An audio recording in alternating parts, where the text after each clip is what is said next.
Picture this. You glance at your phone and see a quick text message from a friend, and it ends with "Good night, ML."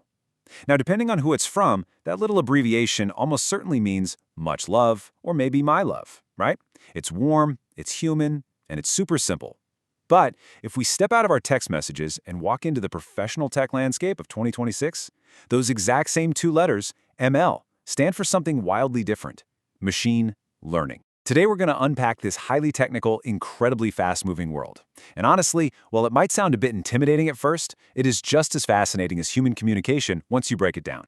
Welcome to The Explainer. I am absolutely thrilled you're here. Today, we're going to build a cohesive, easy-to-follow map of the modern machine learning territory. We'll figure out what it actually is, look at the exact tools developers are using right now, see how it's literally saving lives in the real world, and check out the massive trends that are completely reshaping the industry this year. Okay, let's dive into this. Here is our roadmap for today. 1. Demystifying machine learning. 2. The modern ML toolkit. 3. Real-world impact on clinical trials.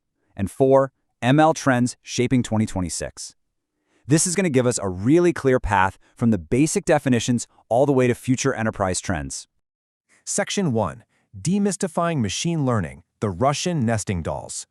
You know, people throw around terms like artificial intelligence, machine learning, and deep learning all the time, often acting like they're the exact same thing. But to really understand the territory, we need to draw some boundaries. Think of it like a set of Russian nesting dolls. The biggest, outermost doll? That's artificial intelligence. It's the broadest category, focused entirely on creating systems that mimic human cognition, like reasoning and problem solving. Now pop that doll open, and inside you'll find machine learning.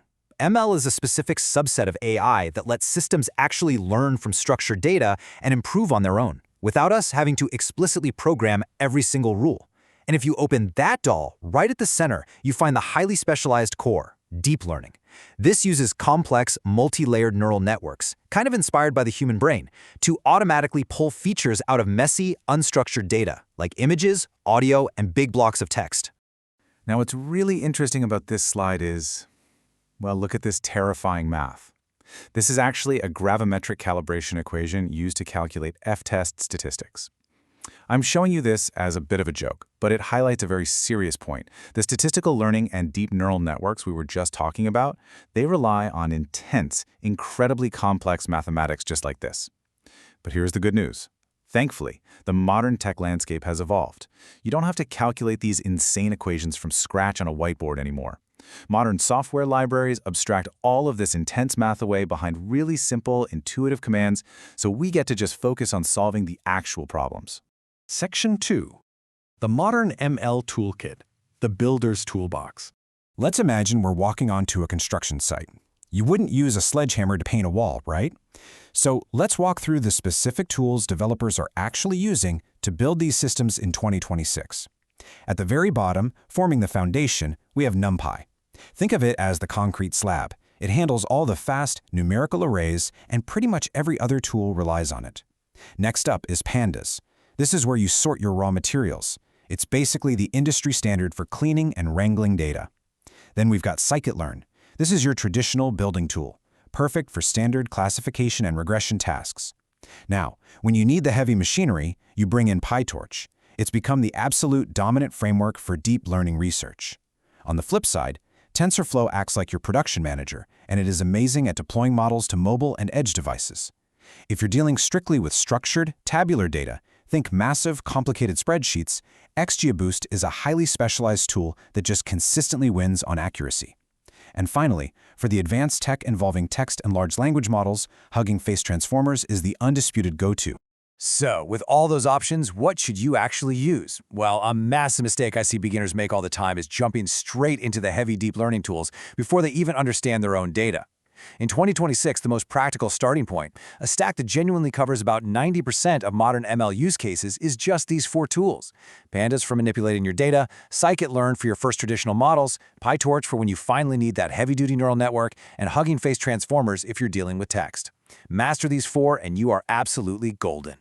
Section 3. Real-world impact, clinical trials. Let's move to and see how this builds into something completely real. It is so easy to get lost in abstract software libraries, so let's anchor these tools to a concrete, literally life-saving industry, pharmaceutical clinical trials. The traditional drug development cycle, it's incredibly slow and astronomically expensive, with failed trials sometimes losing up to $1.4 billion. But ML is stepping in at 3 sequential make-or-break steps. First, during patient recruitment, tools like TrialGPT consolidate messy medical records to quickly predict if a patient is a good fit for a trial. Second, in data integration, models like Oracle's AlphaFold 2 process incredibly complex genomic data and protein structures to speed up medical predictions. And third, once the trial is running, AI engines, like the one built by Bayer, use natural language processing to scan thousands of incoming reports and detect adverse drug events almost instantly. To put that into perspective and show you just how impactful this is, check out this number: 42.6%. By using large language models to analyze patient criteria, clinical trials have slashed their patient screening time by nearly half. And the craziest part? It does this while hitting an 87.3% accuracy rate, which essentially rivals the judgment of top human medical experts. That is a game changer when it comes to reducing time and massive financial risk. And when we're talking about patient safety, speed is literally everything. Bayer processes hundreds of thousands of adverse event reports globally, and a lot of these are just messy, unstructured, free text emails or phone call transcripts. By implementing a centralized ML detection engine, they can process this incoming data with an average response time of just 170 milliseconds. Think about that. That is near real-time detection, which allows for immediate medical interventions that massively improve patient safety. Section 4. ML Trends Shaping 2026.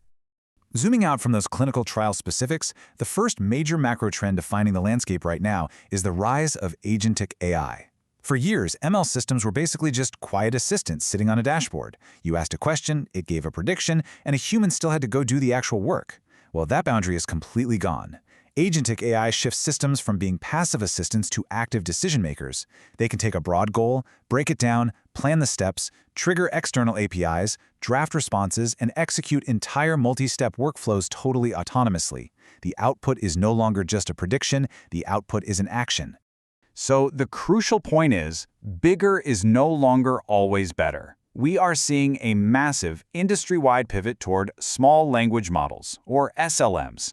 A couple of years ago, everyone was just obsessed with massive generalized models that knew a little bit about everything. But in 2026, model size is just not a flex anymore. Return on investment and specific task accuracy are what actually matter to real businesses.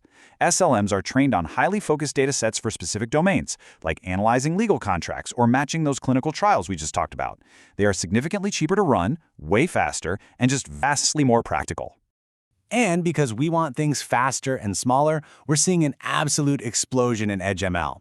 Instead of sending data all the way to a centralized cloud server and waiting around for a response, we're now running models directly on local devices. We're talking security cameras, mobile phones, factory machinery.